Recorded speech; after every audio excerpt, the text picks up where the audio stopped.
रश्मि Tripathi ji, Oman से।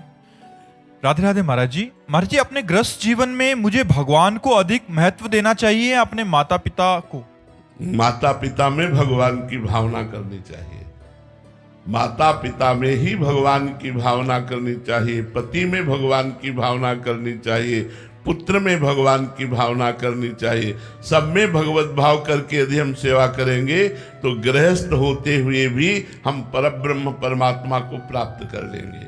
माता पिता की सेवा में दृढ़ता पूर्वक भगवत भाव रखने के कारण पुंडरीक जी के यहाँ स्वयं विट्ठल भगवान पंढरपुर में स्वयं विट्ठल भगवान दर्शन देने के लिए पधारे।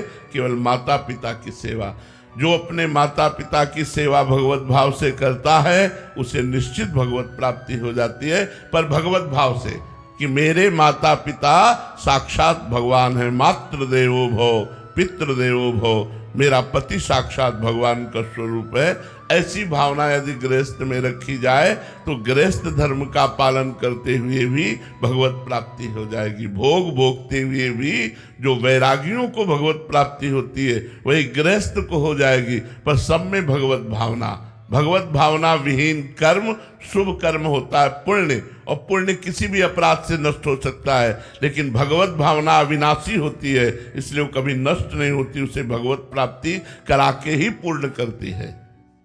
तिलक राज जी, हरियाणा से, भिवानी से। राधा वल्लभ श्री हरिवंश महाराज जी।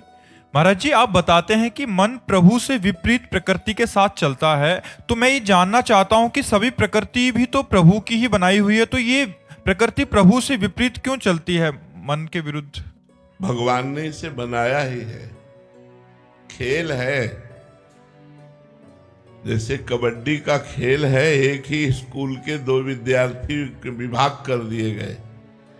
अब एक विभाग दूसरे के प्रतिकूल उसको रोकेगा और उसकी सांस ना टूटने पाए, अपने पाला में आ गए तो विजय, और सांस टूट गई तो आउट। तो संसार खेल रचा है भगवान ने। एक पक्ष में माया है और एक पक्ष में भक्ति है।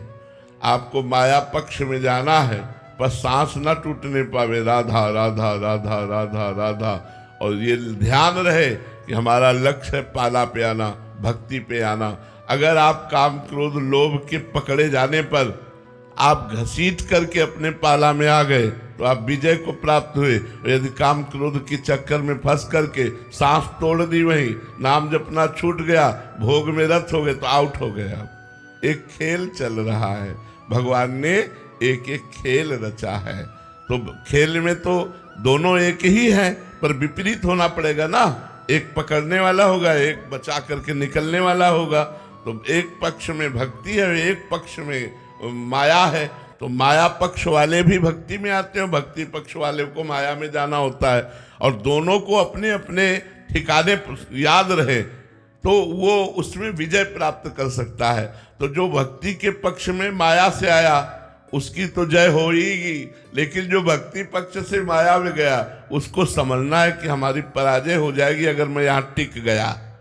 अगर काम क्रोधादि के पकड़े जाने पर भगवत विस्मरण हो गया और हम अपना लक्ष्य भूल गए तो हम भ्रष्ट हो जाएंगे। और जो माया से भक्ति पक्ष में आया तो अगर भक्ति पक्ष वालों ने पकड़ भी लिया तो उसकी विजय हो गई।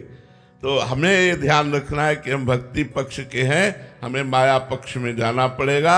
और एक ही स्वामी की दोनों हैं, भक्ति भी हरिप्रिया है और माया भी हरिप्रिया है। मायापति भगवान को कहा गया ना, मायापति, तो मायापति भी भगवान है और भक्ति भी हरिप्रिया है। और दोनों पक्ष हम दो ममैवांशो, भगवान के हम अंश हैं, हमको खेलना है। तो हमको विजय प्राप्त करना यह है कि माया के कार्य करते हुए हमारा नाम न छूटे, माया के काम क्रोधादि हम पर अपना आवेश लाकर भ्रष्ट न कर दे।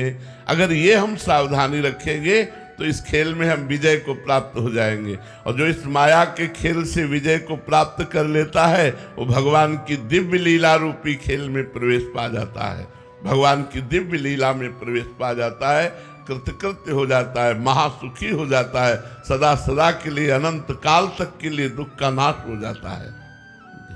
सीए मानस चुग जी, दिल्ली से। राधे राधे महाराज जी।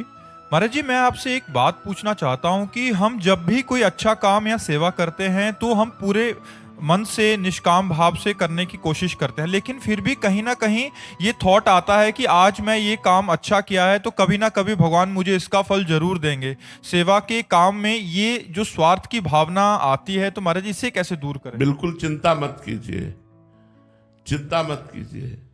एक एक सेकंड का हिसाब होगा। हमारे भगवान देख रहे हैं, हमारी बात पर विश्वास करना। जो आप एक एक सेकंड कर्म कर रहे हैं, गलत या सही, उसका ठीक हिसाब होगा। गलत करोगे तो दंड मिलेगा, सही करोगे तो भगवान उसका फल प्रदान करेंगे। तो अगर हम फल की आकांक्षा कर लेते हैं कि आज जो हम सेवा कर रहे हैं इसके परिणाम में हमें फल मिलेगा, तो कोई दोष की बात नहीं है, अच्छा है।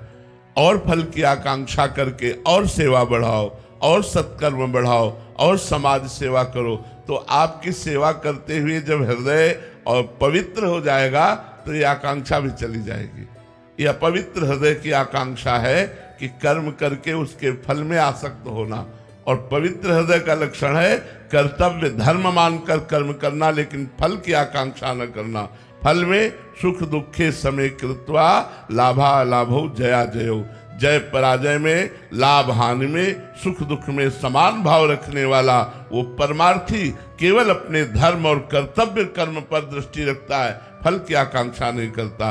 अभी हमारा हृदय मलिन है, इसलिए फल की आकांक्षा प्रकट हो जाती है। कोई बात नहीं, आप ऐसे ही करते रहिए, हृदय पवित्र होने पर आप निष्काम हो जाएंगे।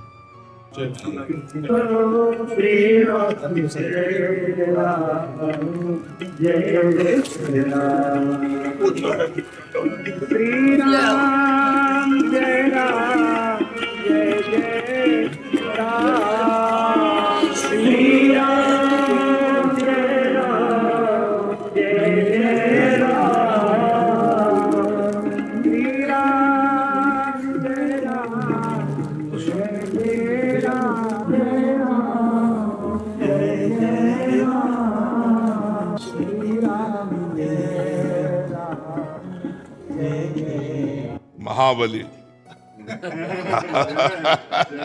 अभी थोड़ी देर पहले इन्हीं की चर्चा कर रहे थे कि मांस खाने वालों, अंडा खाने वालों, तुम लोग समझते हो बलवान है। अरे बलवान भगवान की भक्ति में जो बल जागृत होता है कोई हनुमान जी जैसा त्रिभुवन में वीर? जे गिर चरण दे हनुमंता, चले उसगा पाताल तुरंता। जी में अमोघ रघुपत कर बाना, ये ही बात चले हनुमाना। कौन है? कछु मारे से, कछु मर्दे से, कछु मिले से धर दूरी, कछु पुल जाए पुकारे प्रभु बरकट बल भूरी। इनके बराबर है। और भगवान की सेवा में रहते और सात्विक फल फूल पाते हैं और अखंड ब्रह्मचारी। भीष्म जी जैसा कौन बलवान? अखंड ब्रह्मचारी, भगवान के महाभागवत, जो भगवान से जुड़ा वही बलवान बना। ये गंदा भोजन, गंदे आचरण करने वाले दुर्गति को प्राप्त होगे, नरक को प्राप्त होगे। सुधरो, हम भारतवासी हैं, हम सनातन धर्मी हैं। ये राक्षसों का भोजन जो कर रहे हो, राक्षसी आचरण कर रहे हो, तुम्हें नरक जाना पड़ेगा। सुधरो, कम से कम ऋषि मुनियों संतों की बात को समझो, जिससे तुम्हारा जीवन उज्जवल हो, मंगलमय भविष्य हो तुम्हारा। भगवान के आनंद के बराबर कोई आनंद नहीं। जितना विषयानंद है, भगवान के आनंद सिंधु के एक बिंदु के सीकर से पूरा त्रिभुवन सुवासित है। इसलिए आनंद सिंधु में डूबने के लिए संतों के चरणों का आश्रय लेकर नाम जप करो, नाम कीर्तन करो, भगवान को भोग लगा के पाओ तो जीवन तुम्हारा सुधर जाए। जी, पास में ही देवराहा बाबा के नाम पर शोभित राधा कुंड के पास लाल गांव है। अच्छा। वहाँ पर 135-40 एकड़ में एक गौशाला है। आपका दास वही है, 3-4 दिनों से वही हनुमान जी के नाम संकीर्तन है। क्या आप जी का और हमारा मैं तो राधा वल्लभ जी के मंदिर में उस समय जब आप श्री धाम वृंदावन पधारे और मैं आप श्री राधा वल्लभ जी के चरणों में और मैं गौ माता के चरणों में पंजाब में वृंदावन में आज से कोई 2005 में वात्सल्य ग्राम के सामने श्री गोविंद गोधाम गौशाला करोड़ घाट पर बनी। उसके बाद फिर पंजाब क्षेत्रों में जहाँ तो अब यही भाव है। बहुत कृपा है आपके ऊपर जो आप सेवा में उतर गए। भगवान ने इधर समाज सेवा में लगा दिया, आपको गौ सेवा में लगा दिया। बहुत सेवा, बहुत सुंदर सेवा कर रहे हो, बहुत सुंदर सेवा कर रहे हो। और ये साक्षात भगवान की सेवा है। गौ सेवा भगवान की सेवा है।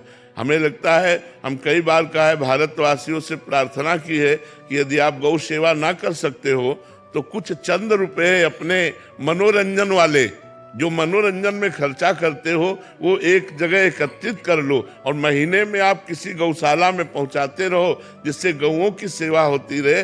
गौ सनातन धर्म की माँ है। धर्म बैल के रूप में परीक्षित जी को मिला था ना, तो बैल का रूप धारण करके धर्म ने परीक्षित जी को दर्शन दिया। तो गाय से ही तो बैल होता है, तो मतलब धर्म की माँ है गाय। अगर हम अपने धर्म को, जहाँ से प्राकट्य हुआ है सनातन धर्म की, अगर हम गौ माता की सेवा करेंगे, नहीं कर सकते तो हम सहयोग कर दें। स्वयं भगवान श्री कृष्ण ने सुबह से प्रातः काल से लेकर सायंकाल तक गौ चराने जाते थे और हर समय गौशाला में बछड़ों को, गायों को दुलार करते थे।